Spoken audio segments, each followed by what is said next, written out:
உங்களுக்கு 5000 ரூபாய் கொடுத்து உங்க வாய அடைக்கணும்ன்ற தீர்மானத்தோட கடன் வாங்கி இருக்கிறாங்க. 5000 ரூபாய் எது கொடுத்தது?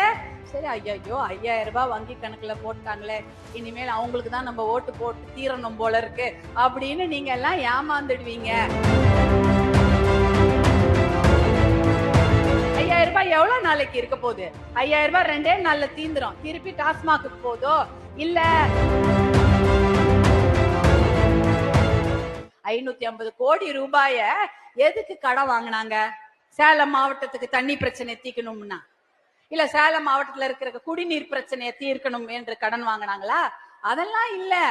உங்களுக்கு 5000 ரூபாய் கொடுத்து உங்க வாய அடைக்கணும்ன்ற தீர்மானத்தோட கடன் வாங்கி இருக்கிறாங்க.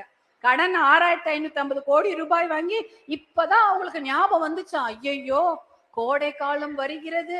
தமிழ்நாட்டுல இது வரைக்கும் கோடை காலம் இல்லாம விண்டரா இருந்தது. எல்லா நாளுமே கோடை காலம் தான். போன வருஷமும் கோடை காலம் வந்தது. இப்ப 2 மாத கோடை காலத்துக்காக நீங்க கஷ்டப்படக்கூடாது. அப்படின்னா என்ன அர்த்தம்? இன்னும் 2 மாசத்துக்கு உங்களுக்கு 1000 எல்லாம் வராது. 2 மாசத்துக்கு 6 மாசத்துக்கு வராது. எல்லாத்தையும் சேர்த்துதான் இப்ப கொடுத்துட்டாங்க. 5000 ரூபாய் எது கொடுத்தது? சரி, ஐயோ 5000 ரூபாய் வங்கி கணக்குல போட்டாங்களே, இனிமேல் அவங்களுக்கு தான் நம்ம ஓட்டு போட்டு தீரணும் போல இருக்கு அப்படின்னு நீங்க எல்லாம் ஏமாந்துடுவீங்க. உங்களை ஏமாற்றி விடலாம் என்று அவங்க திட்டம் போட்டு கடன் வாங்கி இதை கொடுக்குறாங்க. ஏன் இந்த கடனை வாங்கி மாவட்டத்துல நீர்ப்பாசன திட்டங்களை கொண்டு வந்தா மக்கள் சந்தோஷமாவது இருந்திருப்பாங்கல்ல. 5000 ரூபாய் எவ்வளவு நாளைக்கு இருக்க போகுது?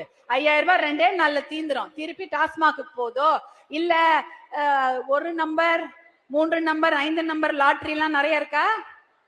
லாட்டரிக்கு போது தெரியாது. மணமகிழ் மன்றம்னு புதுசா திறக்கிறாங்களாம். அது எவ்வளோ ஊர்ல மணமகிழ் மன்றங்களுக்கு அனுமதி கொடுத்துருக்காங்க. சம்பளம் வாங்கினா போதும், யாரும் வீட்டுக்கு வர போறது இல்ல. நேரம் அந்த மணமகிழ் மன்றத்துல போய் உக்காந்துக்கிட்டு குடிச்சிட்டு சீட்டாடிட்டு இருக்கிற காசு எல்லாம் தொலைச்சிட்டு தான் வர போறாங்க.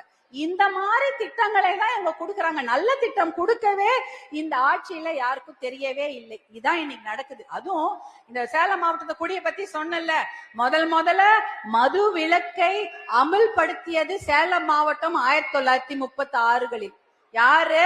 இந்த சேலம் மாவட்டத்தில் பிறந்த இந்த மண்ணின் மைந்தரான பெரியவர் ராஜகோபாலாச்சாரி அவர்கள் தான் முதல்ல இந்தியாலேயே மது விலக்கு என்ற ஒரு சட்டத்தை இந்த பகுதியில கொண்டு வரார். ஆனா அதுக்கப்புறம் 1972ல மதுவை விலக்கெல்லாம் இல்ல, அதாவது கள்ளு கடையை திறக்கலாம் அப்படின்ற ஒரு சட்டத்தை கொண்டு வராங்க திராவிட முன்னேற்ற கழக ஆட்சியில.